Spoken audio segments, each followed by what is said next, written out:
Well, this is the Lydian Spin with Lydia Lunch and Tim Dahl. Well, Tim, another glorious week in the annals, and I do mean annals, of American history, where all Oh my rights are God. being abolished, where poor people are going to be starved out, while billionaires will get richer, but at least the stock market is falling, and where Trump pumps up a fucking Tesla car in front of the White House that he doesn't even know how to drive and is reading off like a commercial, totally illegal, the bullshit he doesn't even know after saying electric cars should be outlawed. Yeah, it's insane.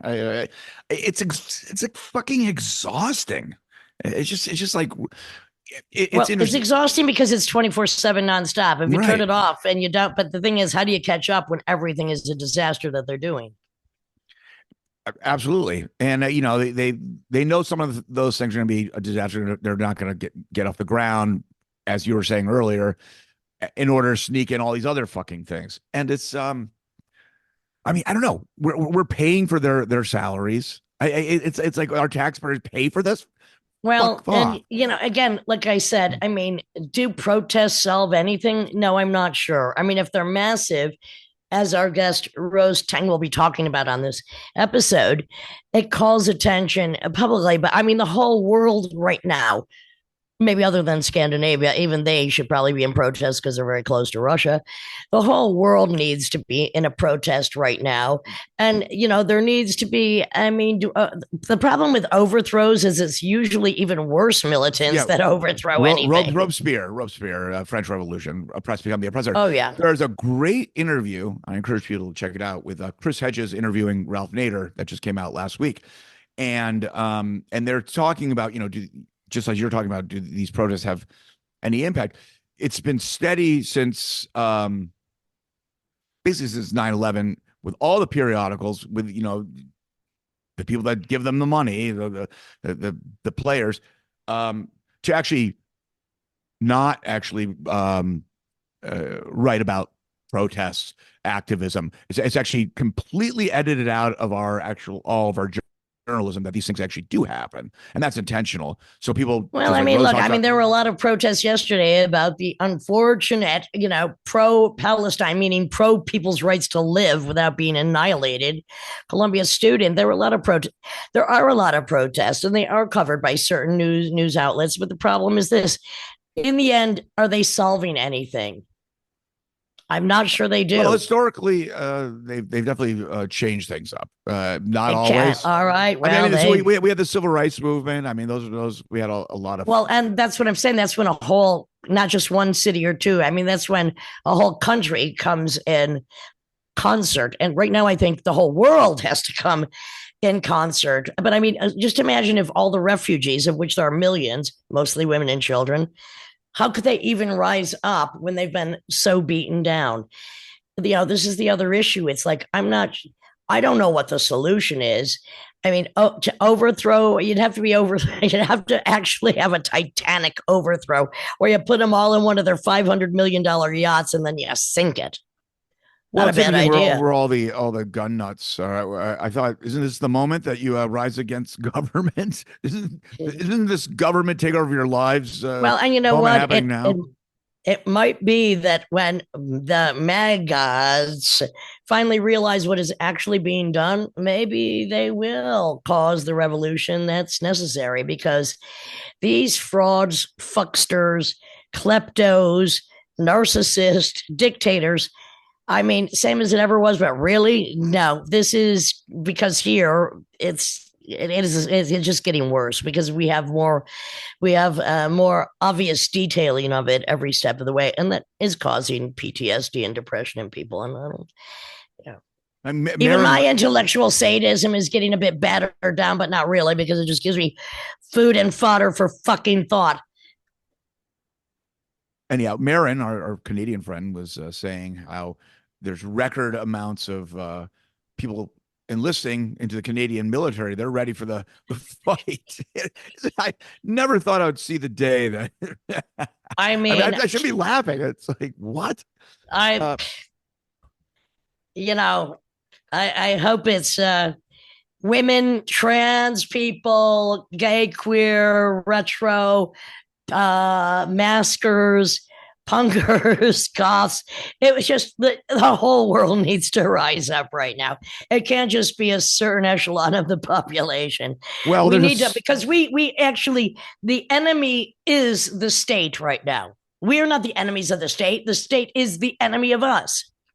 well, speaking of activism, a woman by the name of Ashley Cream, she calls herself Ooh, that, sounds like a porno superstar. well, she kind of looks like one. From Boca Raton, she went to the Boca Raton Planning and Zoning Board and is trying to basically rally and create this petition to create Sugar Daddy and Sugar Mommy Appreciation Day.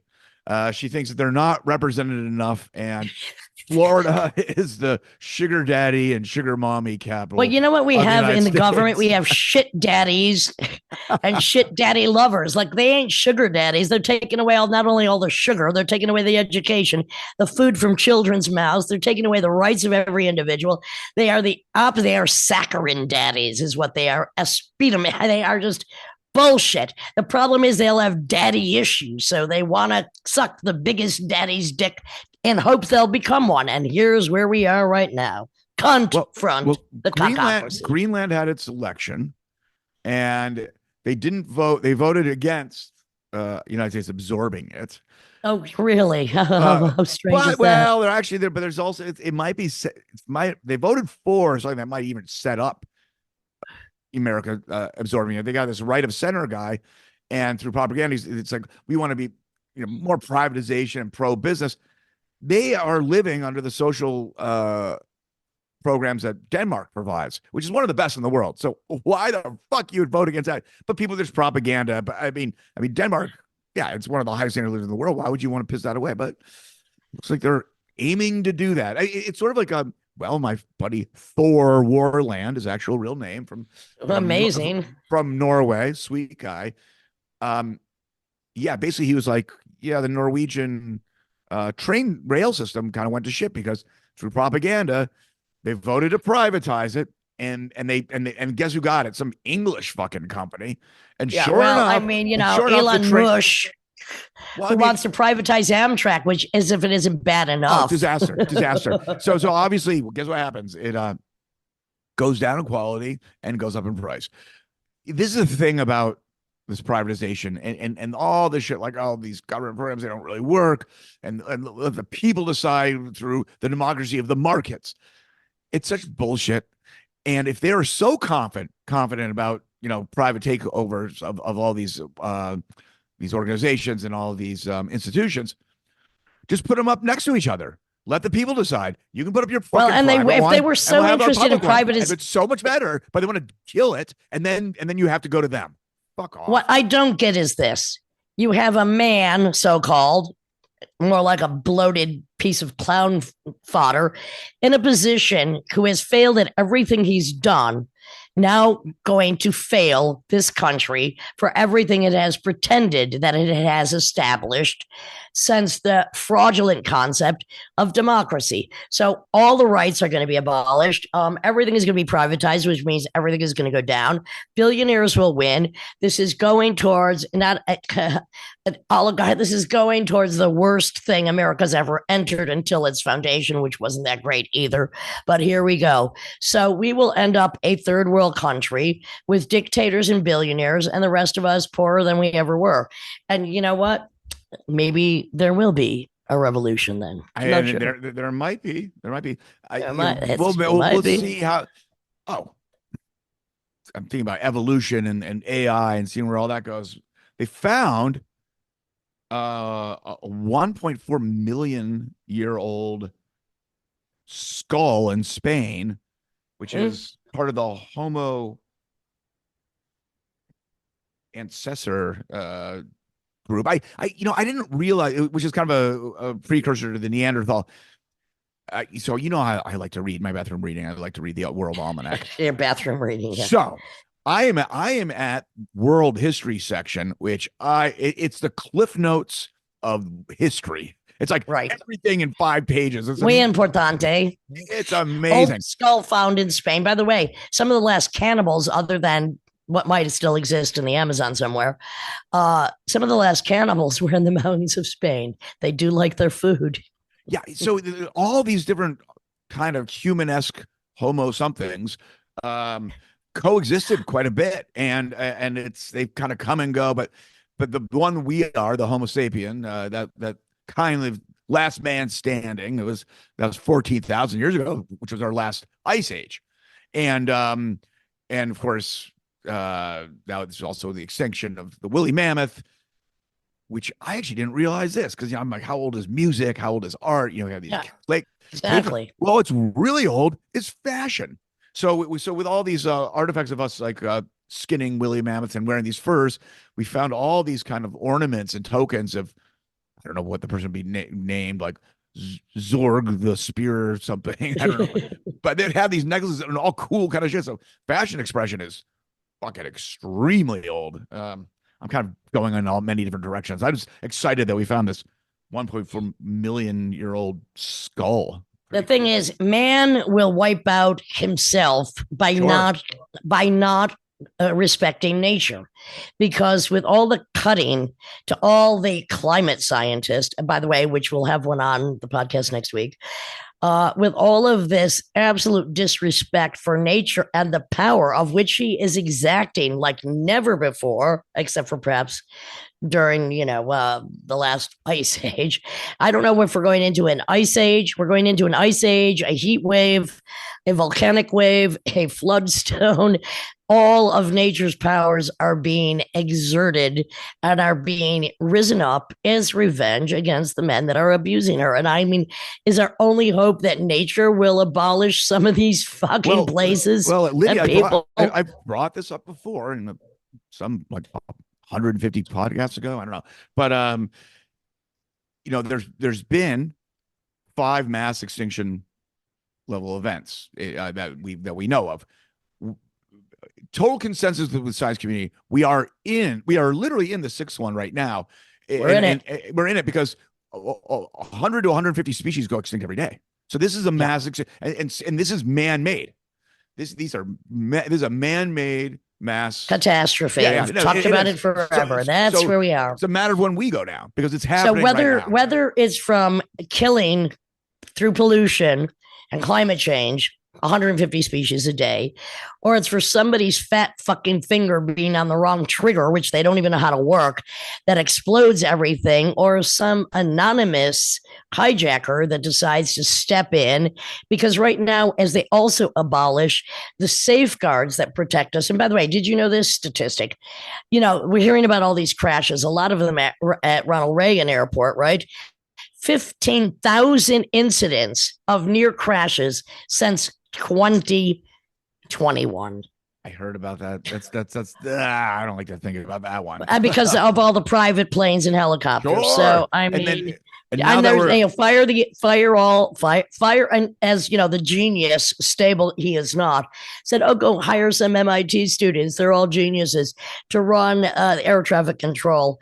Well, you know what? You fire them and then you want to rehire somebody. It's not like you can learn to do that shit overnight. It's a very precise science. Oh yeah, no. You have to. Yep, you have to be trained properly. Turns out you can't just like grab someone from the street, no matter what their intelligence.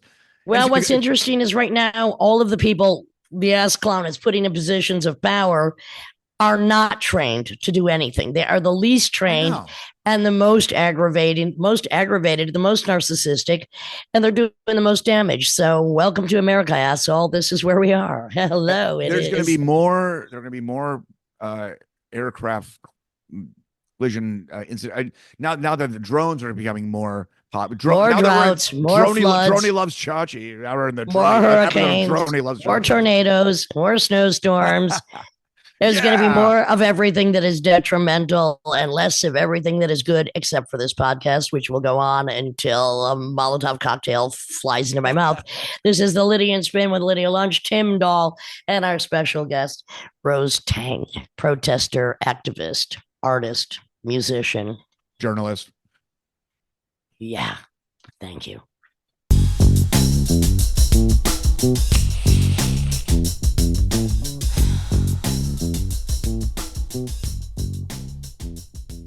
This is the Lydian Spin with Lydia Lunch and Tim Dahl, and I am very excited to have Rose Tang, musician, artist, activist. Let's start with piano, guitar, percussion, voice. We'll get to that in a minute, but probably best known, if you don't consider 30 bands a reason to be best known for, as somebody who was very prominent in the Tiananmen Square massacre that happened, and somebody that, like myself, is forever proselytizing about democracy, which is failing forever in China and, of course, now, as always, in America. Welcome, Rose Tang.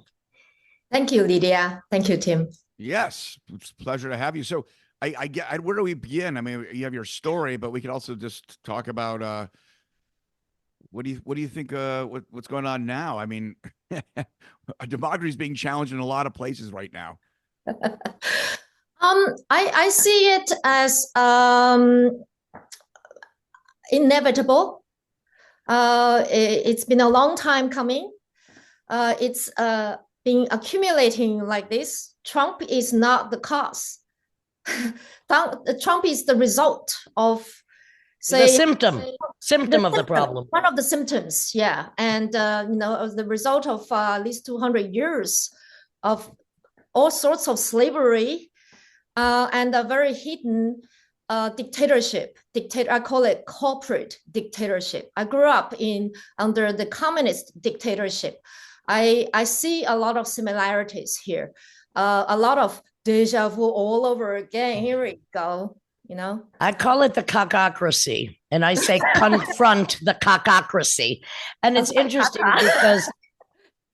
because I started protesting under Ronald Reagan, being a little bit older, and I know that you started to do music when the beast that is the orange ass clown was first making hideous waves in America in 2016, and you decided then that it was time to do music. And I have to say, it's very interesting that your music is being released on ESP, because it very much reminds me of Patty Waters, who was on ESP in the late 60s, some of your vocalizations.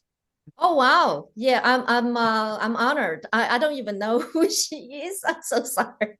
A lot of your more improvisational vocal techniques, as opposed to, I mean, you have a lot of politics in your music too, but some of your more avant-garde vocalizations are very reminiscent of Patty Waters' 2 albums. She looked like a hippie, but she sang like an early kind of Diamanda Meredith Monk style. I encourage you to investigate. I will, as well as more of your masterpieces and your masterpieces with Tim Dahl and my bandmate Kevin Shea, and a lot of collaborations and your solo stuff. Yeah, I've been catching up. Well, I mean, I've been catching up on you too. Now, look, I mean, as we both know, both of our countries, I mean, China forever, America also forever, because I think it's the land of hypocrisy, not democracy. It was not founded on freedom or liberty. It was founded by religious perverts who came and killed everyone here. And now we're right back to ground zero. And what's pertinent about having you here today is this incident with Khalil, who was just now in detention in Louisiana for doing what?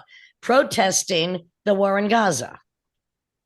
Yeah, and exercising his right to supposed rights, basic right, supposedly right of free speech, and that's what we students in Tiananmen Square and all over China as well, not just students, many people in China, including the Tibetan people, were fighting for. And we're looking up to the United States as being the role model of the world, what a democratic country should be, and even like worshiping America as paradise on earth. And of course, we're really brainwashed by all the US government propaganda to, the so-called westernization is the goal, is the high point of human civilization. So-called. And that is the thing. America is so good at propaganda, at the Hollywood version of what it should be, while still we have the most incarceration of any place on the planet. We still have slave labor, because to me, $20 an hour is slave labor. We are now doing the most, just aggressively brutal, cruel cuts to everything that helps the individual who is, for instance, let's just talk for 1 minute about cutting school lunches and food for the poor, while Elon Musk doesn't even feed his own children. So why should he worry about feeding poor children? Of course. This man, I have to say, they don't even care about their family members, as you just mentioned. Trump as well. And they're like Mao Zedong. They're in for themselves. Now their wives, now their children, now their mistresses, the in-laws or whatever. They're out. Why? I've been wondering, why has the world come to this, letting such stupid, ugly shitheads becoming so powerful, controlling like billions of us? What the fuck's going on? I have a simple answer to that, my friend Rose, because it's the same as it always fucking was. We have had temporary propaganda to pretend we were more civilized than other places. We are the last of the colonizers, while other places, look, most of the world right now, there's 93 countries involved in conflict. So where is there not conflict right now? Scandinavia, okay. Australia, maybe New Zealand. Australia, there's less but the Aboriginal people's rights under threat of being denied. So So it's either, there's so many wars against countries' own peoples, like just in the last day, 1,000 killed in Syria. That this is the same as it always was. It's just now we have 24-hour access to how brutal these kleptocrats, these dictators, this cockocracy is against the individual and women and individual rights. And what's amazing is now millions of people in Tiananmen Square in 1989. 1989? Yes, 1989. I remember clearly. Do you think, and I've also seen great protests when I lived in Barcelona. We've had protests here. Do you think protests do anything other than advertise the problem? Is that solving anything? What is it? What did it do anything in China other than get people killed, run over by tanks, including one of the musicians you worked with who had both his legs mangled by a tank running him over? Yeah, that's my friend Fang Zheng. He wasn't a musician. He was an athlete student. He was run over a tank when he was rescuing a female student walking with him. They're ambushed by 3 tanks, releasing poisonous gas, not tear gas, but poisonous gas behind them. And I could have been among them, but my university was to the other side of Tiananmen Square. So it's in the same morning.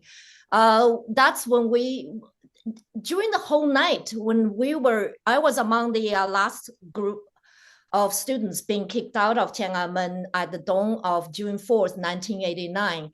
And even during the night, when we're sitting in, we saw the bullets flying over our heads.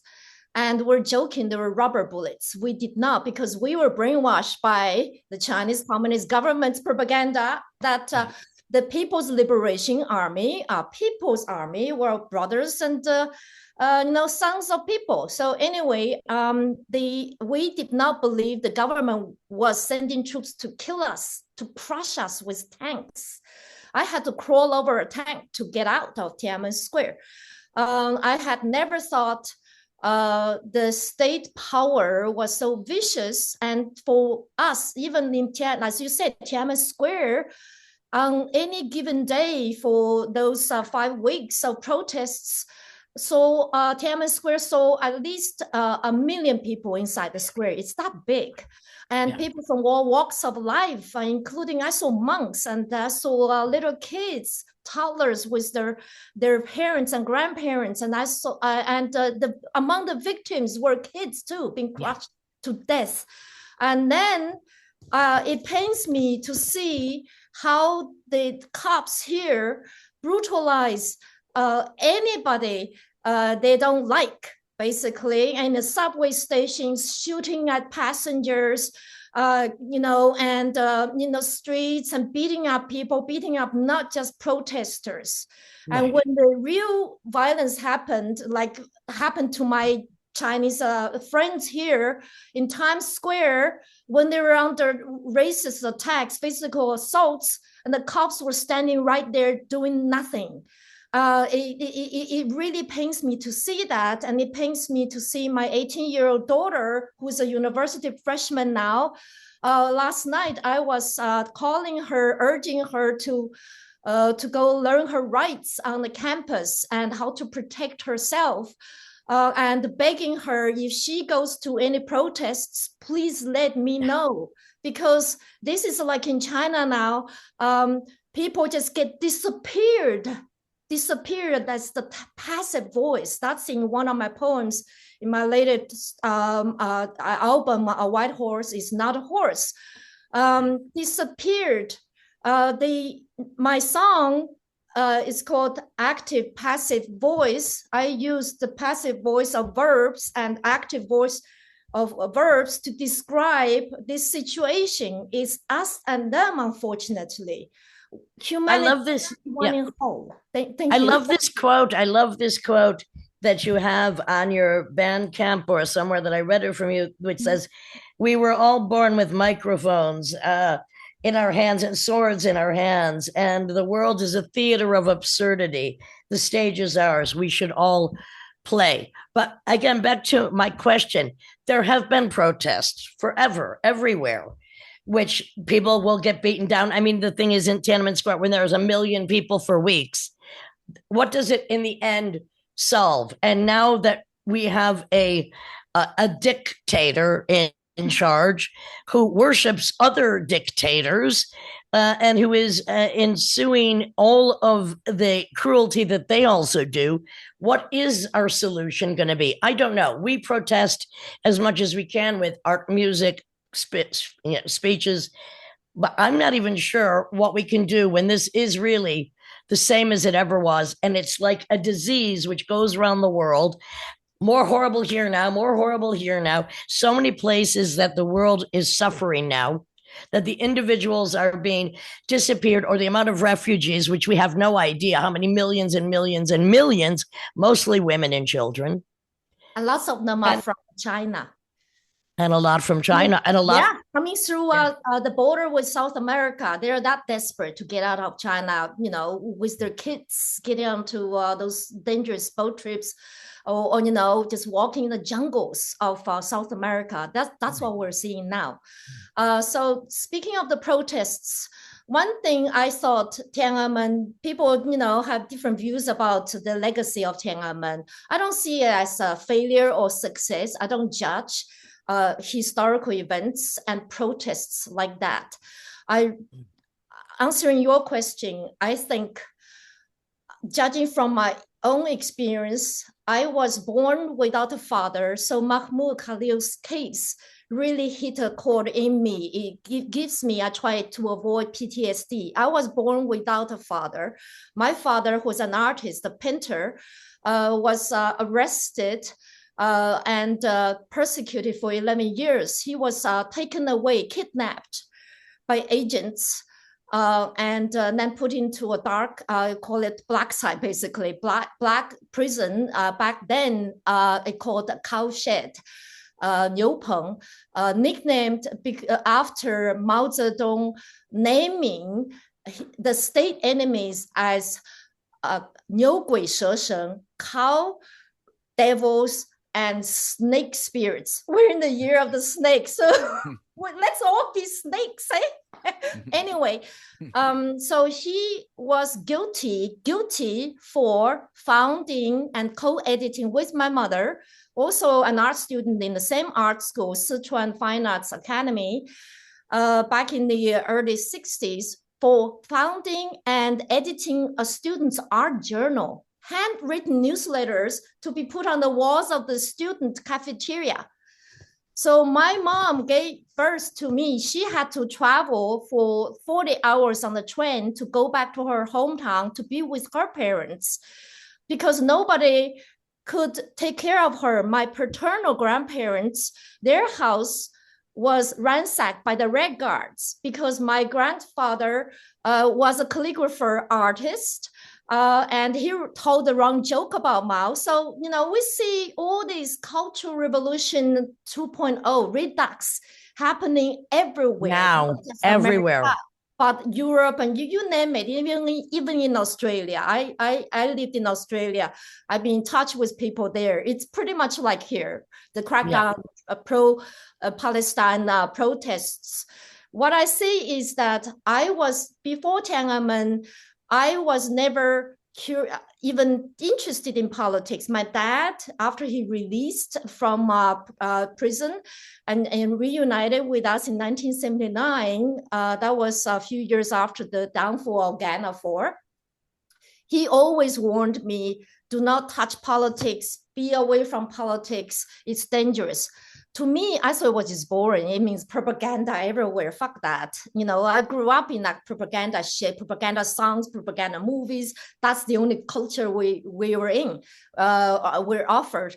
But anyway, I got into Tiananmen because I really was drawn by the protests. I was shopping that day when there was a mass protest going on in Tiananmen Square. I was near Tiananmen Square. I saw the people. I went there to have a look, and the rest is history. And later on, after the massacre, I became a journalist because I wanted to be one of those Western journalists. I worshipped the free press of the West, and I admired their courage. I volunteered as their interpreter for them. That's how I was interviewed by CNN crew, because I was translating for other students. But anyway, and later on, after journalism, after working for CNN, and I witnessed, and the Australian Broadcasting Corporation, a bunch of media organizations, including Reuters, BBC, I tried them all. And press, radio, television, wire services, you name it. Then I witnessed the corporate slavery, the corporate dictatorship happening to me. And, I was one of the corporate slaves. Then I gave up hope. But, I ended up teaching journalism at Princeton University, and I was inspired by my students. Some of them became activists. I don't know if me teaching them as a direct result, but I hope, and I'm still in touch with them. But after that, I became a full-time mother. For 5 years, I just gave up. I was like, okay, I'll just have a peaceful life, in Brooklyn.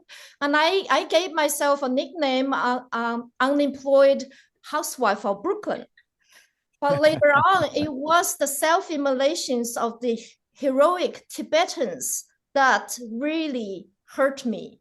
I have deep ties with Tibet. I went there painting with my mother when I was 15.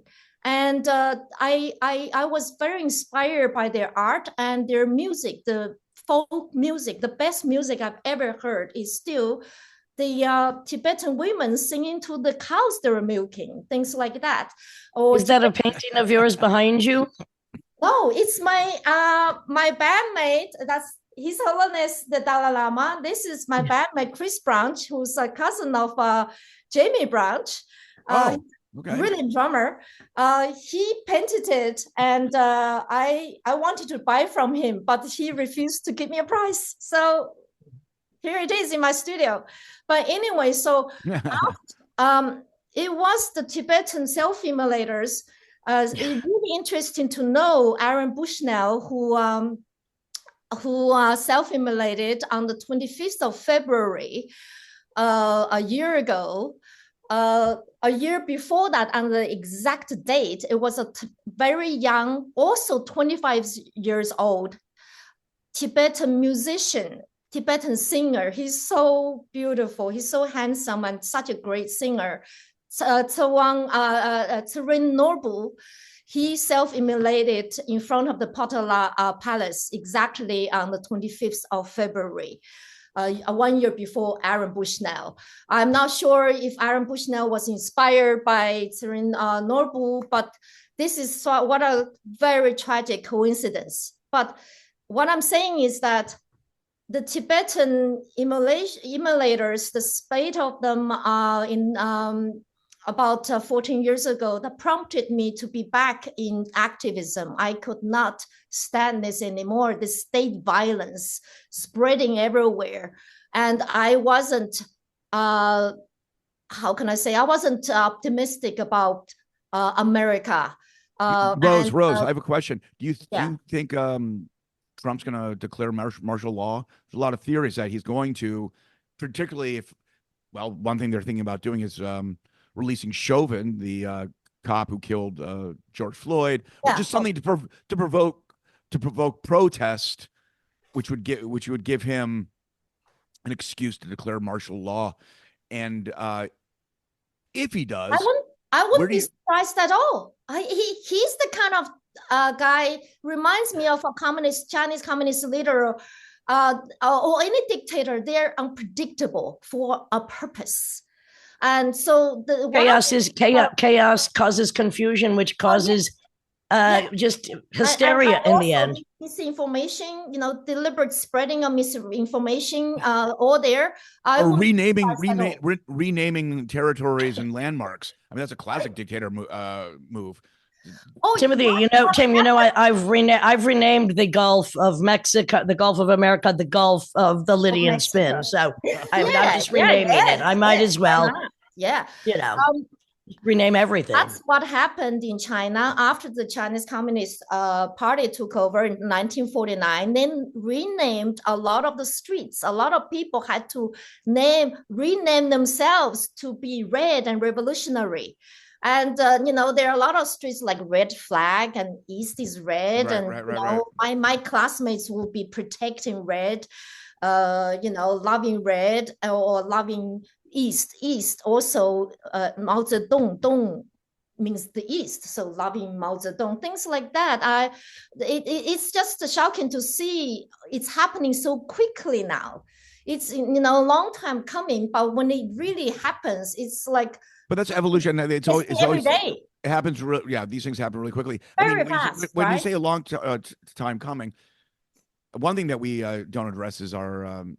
We like to criticize all types of religious fundamentalism, but we have we're consumer fundamentalists, and the problem with consumer fundamentalists, first of all, it takes away problem solving skills because you just turn to consumption to solve all your problems, but it also makes you susceptible to propaganda because you turn to advertising. You're programmed to turn to advertising to guide you through life. And so well, look, as I've said many times, you know what? Stop buying. Stop putting money into the pocket of the enemy. And that's why that just like the one-day economic blackout. Well, I think that we need a complete economic blackout. I think it's really good that the stock market is crashing. More people. Stop buying shit. Everything you buy goes into the pockets of the enemy, whether they're American or Chinese. They go into the pocket of the enemy. So stop buying shit you don't need. And it's a real American phenomenon. Even when you go to Europe and you see the way people live, they don't collect as much shit as we do in America because we're obsessive collectors. One of the shockers I realized when I first moved here, people are just like, it's like buying. It's addiction basically. It's a drug. Right? Yeah. It's not just the religion. How were you able to come to America and then be able to stay here when you came in 2005? I was offered a fellowship. I was offered a fellowship by Princeton University to teach. Congratulations. Thank you.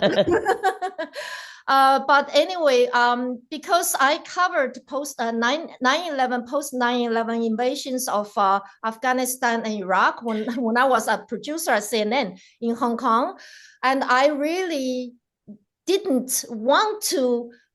I avoided going, because everybody wanted to come to America, but I really protested against that idea for a long time because George W. Bush, I was like, Jesus Christ. who looks like a softie compared to the ass clown we have now. Exactly. Yeah. Well, some people were saying. I mean, Bush only lied because he was stupid.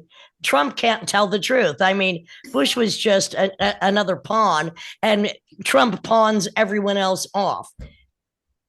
Yeah, well, this is like really a theater of the absurd. If somebody write all these things into a novel, people will be thinking, and this is so trashy. Ooh, you know.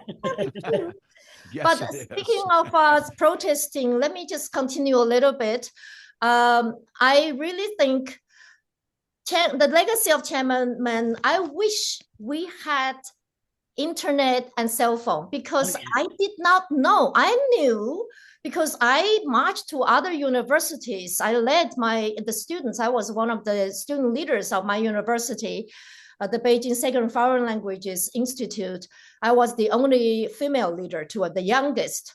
And we marched to other universities many times, and we tried to connect with other universities. Then some students even went to factories, and we wanted to spread the revolution, but we did not know all the other major cities and even towns, at least 300 of them in China. People were rising up. Imagine if we had known, if we connected back then, there's no Chinese Communist Party, and China would have been so different, and the world would have been so different. Unfortunately, these days, speaking of cutting spending, stop consuming so much, I was discussing with my bandmates, Evan Strauss and his choreographer girlfriend, Nicole, in Seattle back in 2019, when we first recorded my debut album with a band we formed, Roses and Roaches. And I was just reminding them, I said, hey, you young people, they're millennials. I said, have you ever thought of what kind of life you want to live? What kind of world you want to live in? Have you ever started thinking of that? Because they got us busy protesting their shit all the time. We have been forced to be reactionary, always like, that's why I don't like the word resist. They're like, resist. Why can't we be proactive and tell them and tell the world and show them humanity should not be so ugly and violent, and why lies and violence, they should not be existing. And why can't we make more art, make more love, and build our gardens and our houses? But now we're like, we're being put on in this system. Oh, pay off the mortgage, but the fucking wildfires are everywhere. It's fucking flooding everywhere. What's the fucking point? Right. Look, I mean, not only wildfires, floods, tornadoes, everything. And by the way, all of climate protection is now I can't wait till a tornado hits Mar-a-Lago and takes the orange ass cloud with it. Now we have not only the most criminals on the planet incarcerated, a lot of them for bogus fucking causes, and now instigating again the death penalty, 10 people in 6 days right now. But we have all the criminals in the White House sucking each other's fucking cockocracy and impoverishing the rest of us, because this is and always has been a slave nation. Yes. And, your $20 an hour is not getting out of slavery.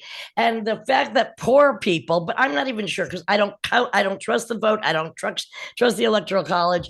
And I do believe when the Ascon was saying the election is rigged, this one was rigged. Thank you, Elon Mush is what I'm going to call him, with his douche, not douche. He's a freaking douche, won't support his own kids, takes the food out of all the entire country's poor kids because he's got no empathy, because he's a freaking sociopath. And the problem with both of them, I read a great thing that said, because of the way he's treated women in the past, which is like love bombing them and then dismissing them, he's doing the same thing to the narcissist Trump. He's love bombing him and money bombing him, but this is going to crack soon. And the only hope I have, which, trust me, there is hope, but not for us, as Kafka once said, is so many of these illegal things they're doing are being knocked down, but not soon enough. They do them, they get knocked down, they have to be reinstated. It's just another form of complete chaos while they sneak in every devious thing that they can, making themselves richer. I wish somebody, anonymous, are you out there? Just go in and crash the entire stock market. Just go in and fuck the whole thing up, because it's invisible money. It doesn't exist. It's a fucking scam. It's a sham. A Ponzi scheme. He calls Social Security for poor people who paid into it their whole life a Ponzi scheme. The stock market is a Ponzi scheme. I don't believe in it, and I don't believe in them. It's a whole casino. And there the house, why does the house always wins? Why should be in this fucking casino? Right? Well, so Trump's casinos didn't win. Look at those bankers. Trump's casinos failed, and that's what he's doing to the country. 6 bankruptcies, 2 failed casinos, divorces. Look, he's going right where he's always been. He's the worst businessman, doing the worst business now, making enemies of our allies, and then sucking dictators who, by the way, are turning against him. Like, you think you can fool Putin? He's a grand manipulator. We are going down the fucking toilet, which Trump was complaining about not enough water to flush, probably because he's so full of shit. He probably does have to flush the toilet 6 times. The toilet made of gold. Yeah, gold toilets for his fucking McDonald's shits. I call him orange shirt. Orange shit. He's orange shit. Yeah, totally. I just call him an ass clown because that's what he is. Rose, you can take this or leave it, but I have a good idea, a good name for your next album. Guns and Rose. Oh, nice. It's not about me. It's never about me. Forming bands, it was my purpose. Straight after Trump's first election in 2016, I was hanging out with a bunch of free jazz, a lot of them, Black elders, and they're all depressed. And then I thought I would just be a band manager or something, let's do something together. And the first concert I organized was in commemoration of Tiananmen massacre, and the theme of the concert was From Tiananmen to Trumping America.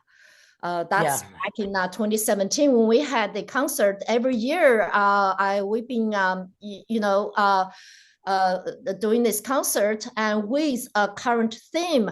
Last year was raising money for Palestinian family in Gaza, the in-laws of the record shop owner, Benny's in-laws. 51 of them were killed. I did not know that. Since October 7th.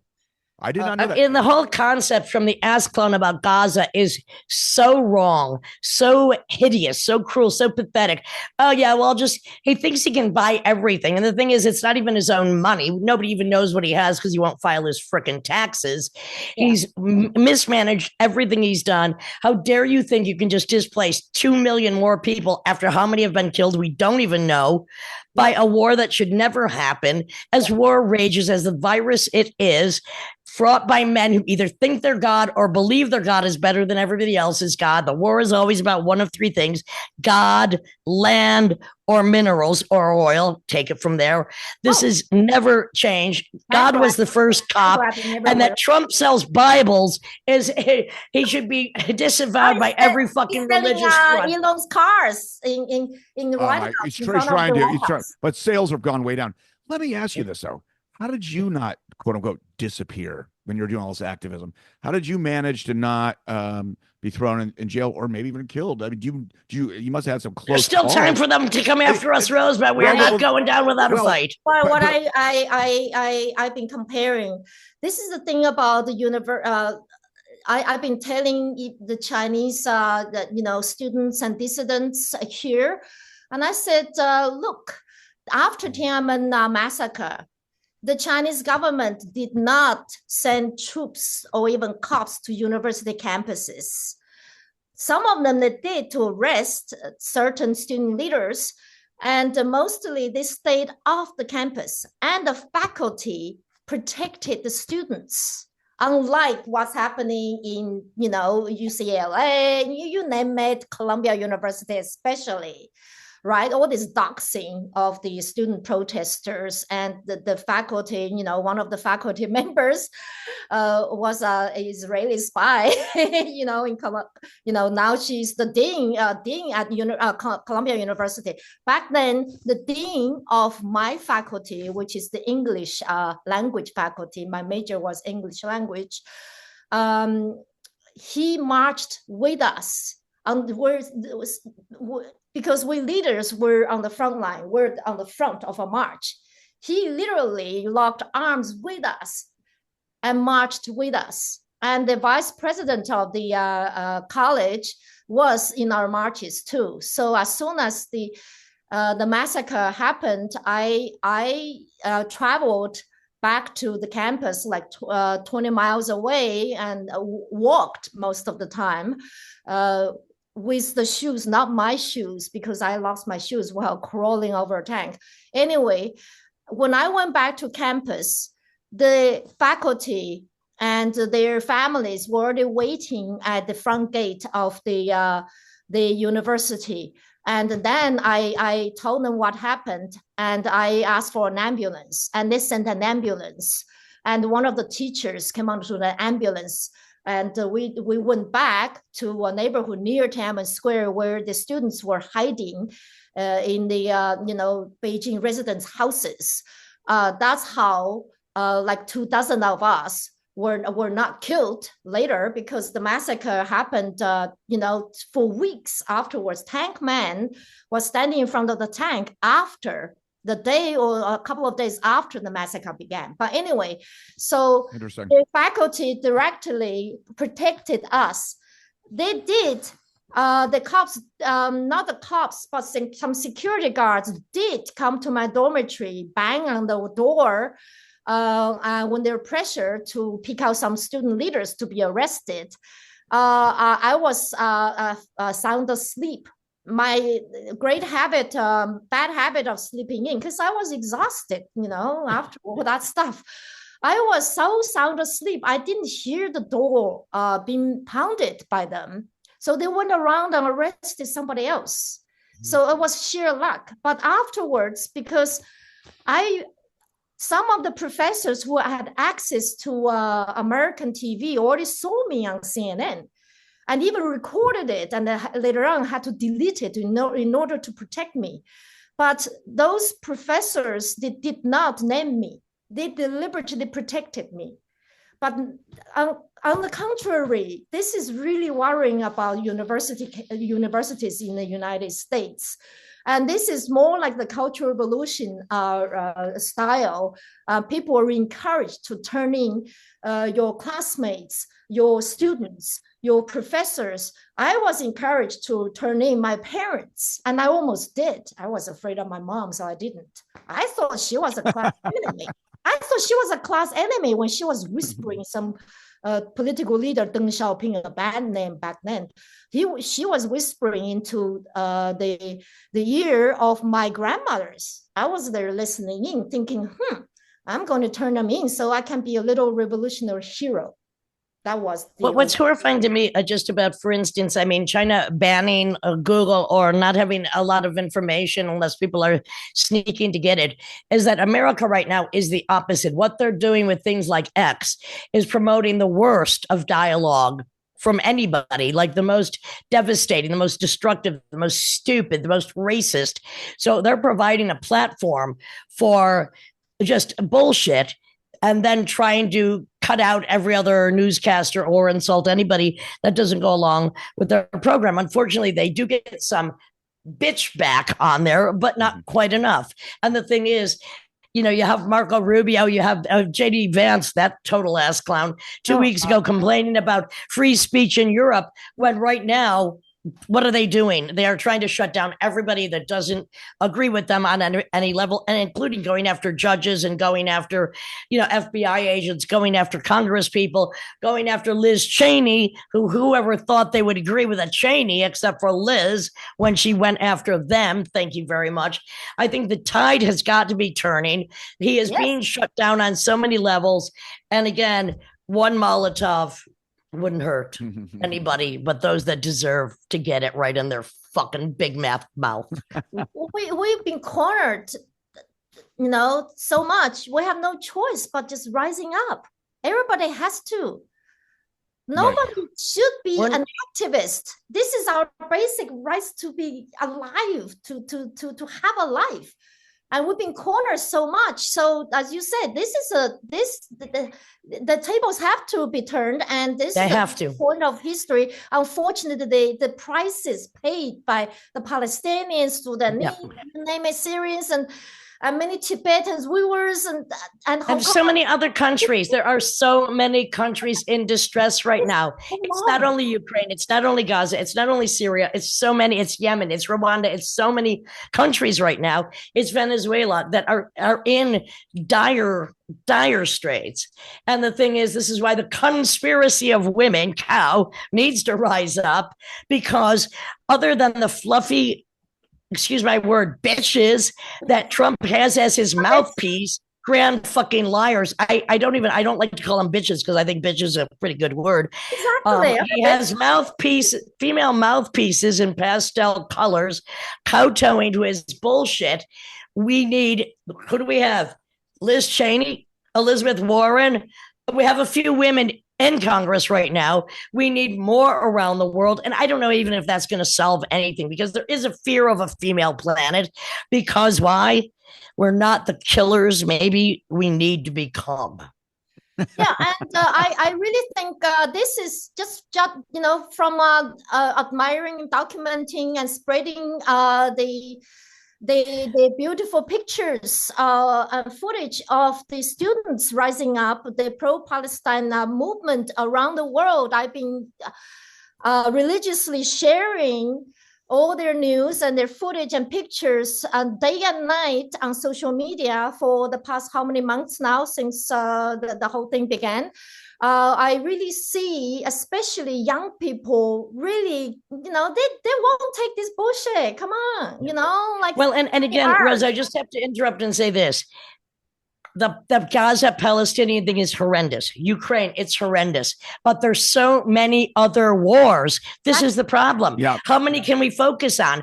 Unless we can focus on the whole systemic cockocracy of dictators who are killing and imprisoning their own people or their neighbors, and realize this is a worldwide horrible phenomena. It's not just here. It's not just there. It's basically everywhere. And it's coming to America as well. Now that the death penalty is back, they're popping them off just 10 in 6 days. Trust me, there's going to be a lot more assassinations. And we do have the highest rate of schoolyard and incel shootings, because people are fed the endless fucking carrot of false freedom, not realizing they're not going to get to where they want to be because the system is rigged. And you're right, the House always wins unless it's a casino that Trump runs, and then it fails because he has failed on every fucking promise. He's a pathological liar, and he's gonna fall. He has to. And his buddy, his best buddy, that impregnator, who I think still is an endless virgin. He probably turkey based the women in having 14 kids, which he does not support. So if your kid goes hungry, you know who to blame, little fucking daddy. There we go. And this is the Lydian spin with Lydia Lunch. Keep protesting, conspiracy of women. Rose, Tang will not stop talking, will not stop making music, will not stop protesting, and neither will fucking I. Thank you so much for being on this. Timothy Doll as well. Yes, thanks, Rose. Especially last minute like this. Yeah. Really appreciate that. Yeah. Oh my God. And just a little pimpage on Bandcamp. You could get Rose's first album, Pause and Effect with Attitude. And yet we are not alone with Roses and Roaches, Pause and Effect with Attitude. A White Horse is Not a Horse, all on Bandcamp, and very avant-garde, very experimental, and with political lyrics, which of course I completely endorse, because you know what? We can't stop talking about this shit because it's not going to stop. Thank you, Rose. Thank you, Lydia. Thank you, Tim.